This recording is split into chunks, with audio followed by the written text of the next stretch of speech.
In the other presentation for this week, you learned about developing assumptions that will flow into your client's analysis work. In this presentation, we will continue to investigate CFP Board Domain 3, evaluating and analyzing the client's current situation and current plan by learning how to apply SCOT and Gap analysis. By the end of this lesson, you should be able to describe how to systematically employ SCOT and Gap analysis when assessing your client's current plan, and discuss many red flag items associated with each of the planning areas. CFP Financial Planning Practice Standard 300-1 states, a financial planning practitioner shall analyze the information to gain an understanding of the client's financial situation and then evaluate to what extent the client's goals, needs, and priorities can be met by the client's resources and the current course of action. SCOT and Gap analysis is a systematic process that you can use in evaluating the client's current plan. SCOT stands for strengths, challenges, opportunities, and threats. And GAP's analysis refers to discovering missing pieces. As a financial planner, you need to understand the current plan within the context of the client's prioritized goals and objectives, their needs, and assumptions. Does the current plan allow the client to get to where they want to go in a way that they want to get there? And in determining this and in understanding the current plan, I think there's some useful questions. What are the strengths of the current plan? Strengths that certainly put the client on that track. Where are the challenges, vulnerabilities, and gaps that would in fact prevent the client from getting to where they want to go? Are there opportunities to improve the client's ability to reach the goals? Are there serious threats that sabotage this ability? If you are engaged to provide comprehensive financial planning for your client, you're going to be looking at each of the pieces of the financial puzzle. Again, in the context of the client's goals and objectives, their needs, time horizon, all those issues. Let's look at how SCOT and Gap analysis might be applied in your planning work. The image on this slide depicts different insurance categories. And certainly if there's a business that would be applied here. But I think you can go through systematically each of the given areas and answer some questions. What coverage does the client have now? Now you've already gathered that information, right? That's a preliminary step. You organize that information, you lay out the insurance information, the privately owned, the employer provided insurance data, so that you can say, what coverages does the client have now? Are the basics covered for each of these different pieces of the insurance puzzle? Are there any glaring problems, weaknesses? Are the coverages adequate considering the client's situation, their assets? And are the client's objectives being met? Systematically moving through homeowners, auto, life, medical, disability, long-term care, umbrella liability, business, for example, to make sure that there aren't any challenges, vulnerabilities, gaps, which will prevent the client from achieving their goal. What are some examples of red flags or gaps in the area of insurance? Well, with life insurance, inadequate coverage for the need, inadequate coverage for the time horizon. If coverage for life is solely dependent on job continuation, so a group life plan, that is a potential red flag. Wrong beneficiary. In the area of healthcare, inadequate coverage, Perhaps there's some carve-outs. Vision, dental's not covered. Extremely high stop loss. The possibility, perhaps, to improve this if in fact it's not simply provided by the employer, right? Maybe a missing piece, a couple that travels a bunch overseas but does not have travel insurance. Healthcare that would be outside of the country. Disability, for example, too long of a waiting period, too short of a benefit period, too low of a pre-disability income replacement ratio. Long-term care. Benefits that are too low or for too short of a duration. Lack of inflation protection. Too long of an elimination period. Homeowners. Maybe that standard policy, HO3, HO2, HO5, there's a need for a policy upgrade. Is the home insured for at least 80% of the replacement value? Are there riders needed? For example, with antiques in the home, special insurance, hurricane, flood, earthquake, liability umbrella, inadequate coverage for the umbrella. And again, in the area of auto, inadequate coverage, maybe the deductibles that are too low or too high, or situation as you try to manage the premium. So the examples here, as you move through each one of the categories, looking at the circumstance, looking at the current policy on hand or lack of policy on hand, and improving that to ensure the client achieves their goal, it's consistent with their objectives, their risk tolerances. Income tax. Now the image on this slide is a quick look at perhaps a Form 1040.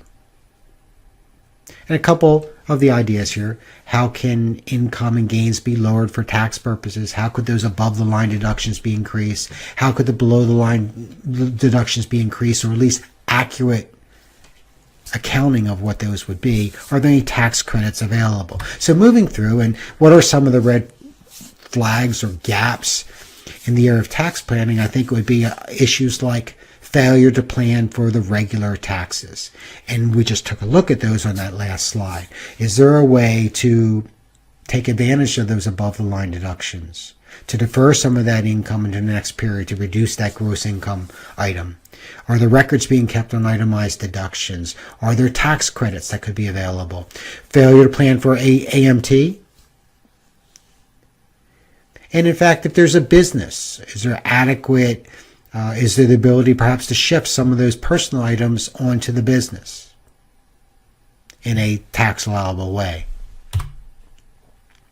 The image on this slide is designed to give you an idea of maybe how you could sit back on an entire category and start to assess the strengths and the challenges that the client's current plan provides. So in the area of cash management, we think about liquidity. We think about maintaining the budget, the cash spending plan, right? The savings plan, and managing debt. And sitting back and thinking about liquidity. Is there adequate? How's that position there? You get the ideas. You start to move through the different categories, looking at where is the current plan strong?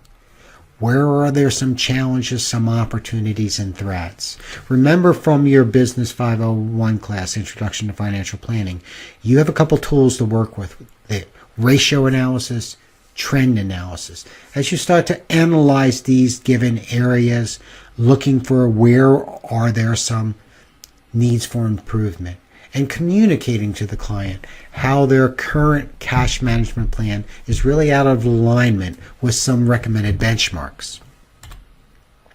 So what are some red flag questions that you might be looking for as you move through cash and debt management? Those different areas of liquidity, the budget, debt management. Well, are there adequate emergency funds for the situation? Look, you know the recommended area, somewhere between 3 to 6 months of income. What's the client's situation there? Is the client paying high credit card interest on large debt amounts? A challenge, at the same time an opportunity. Can the mortgage debt be refinanced? You've collected that information, you have the terms, you know the current state of the real estate and how much equity is in there. That could be a huge cash flow opportunity? Is there adequate interest coverage? Is there a systematic cash flow surplus? You running a deficit? Is there a systematic savings plan in place? And is the client's net worth consistently increasing over the years?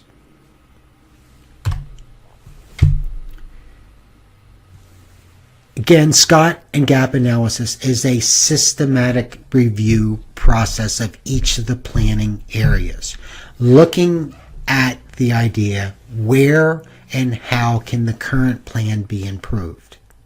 Where is it strong? Perfect. Where are those areas of weakness that could be improved?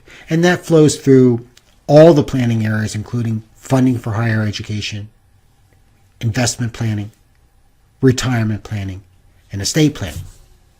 So let's continue by moving through those and looking at some specifics. So in the area of educational funding, and I think one of the major areas there is what will be the need or expected need versus the current funding plan.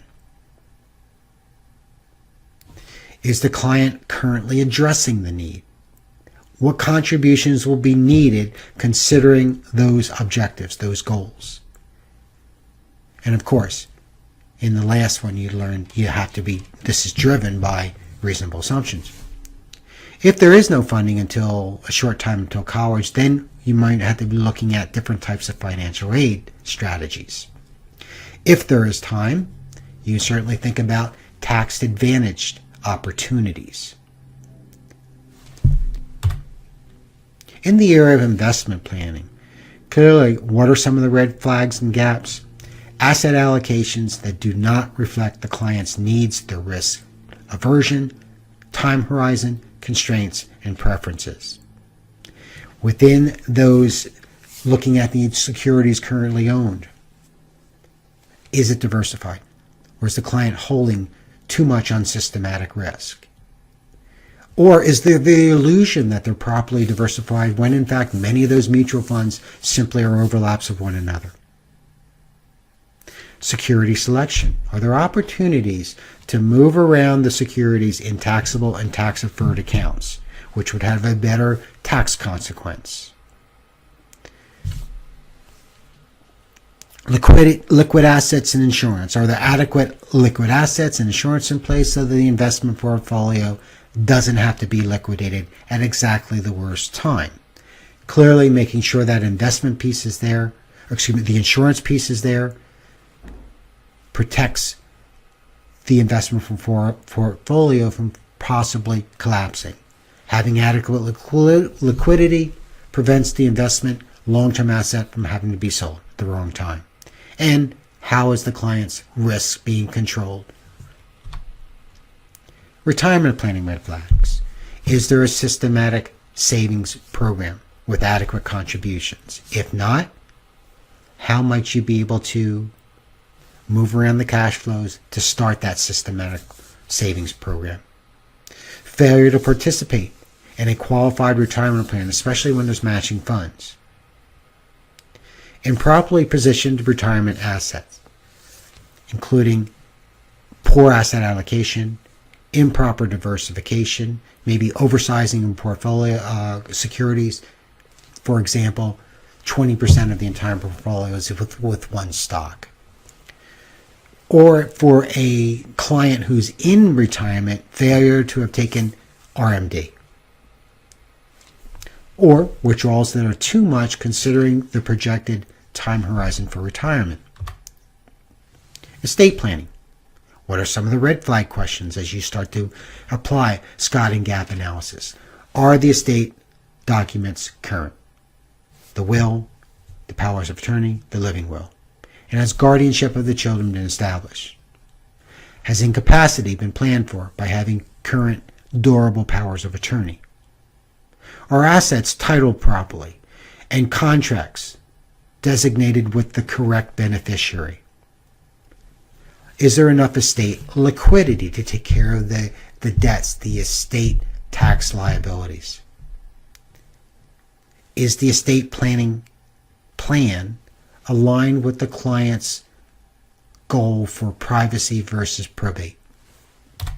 Other issues include, is the entire unified credit being used, or at least protected?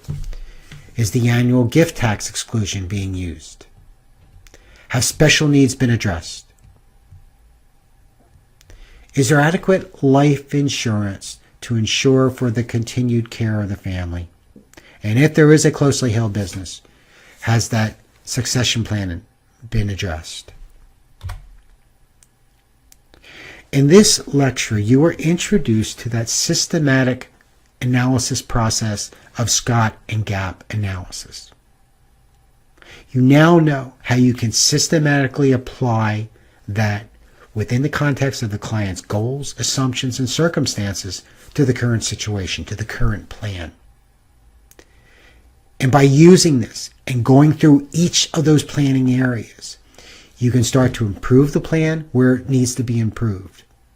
Build a plan where it's completely missing or a gap, and acknowledge the client and congratulate the client for those areas that are strong and keep them on track.